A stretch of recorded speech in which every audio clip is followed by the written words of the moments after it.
स्वागत है आपका बी न्यूज नेशन में। मैं हूं आबिद हुसैन शेख। राज्य के नए सीएम बसवराज बोम्मई के नाम की घोषणा। राज्य की सियासत में बड़ा बदलाव। येडियुरप्पा के इस्तीफे के बाद राज्य के गृह मंत्री रहे बसवराज बोम्मई को आज राज्य की राजधानी में चली बीजेपी विधायकों, राज्य भाजपा उस्तुवारी अरुण सिंह और धर्मेंद्र प्रधान की अगुवाई में खुद सीएम रह चुके येडियुरप्पा ने बसवराज बोम्मई का नाम प्रस्ताव करते हुए कर्नाटक के नए सीएम के रूप में लिंगायत समुदाय से ताल्लुक रखने वाले बसवराज बोम्मई का नाम घोषित किया है। कल ही इनका राज तिलक करने का फैसला लिया गया इस अहम सभा में।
स्क्रैच कीजिए, ऑफर पाइए। जी हां, Aspire spoken English soft skill ने वाव कार्ड लॉन्च किया है जिसमें आप 80% तक का डिस्काउंट पा सकते हैं। जल्दी कीजिए, ये ऑफर लिमिटेड है। एडमिशन कीजिए और 1 साल का ऑफर पाइए। अभी नहीं तो कभी नहीं। बाघमारे हॉस्पिटल में दांतों की बीमारी से जुड़े हर तरह का किया जाता है इलाज, जिसके माहिर oral and maxillofacial surgeon doctor शान करीमी करेंगे आपका उम्मीद से भरपूर इलाज।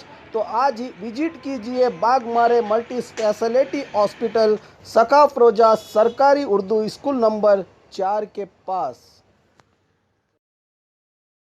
और खबरों के लिए देखते रहिए बी न्यूज नेशन।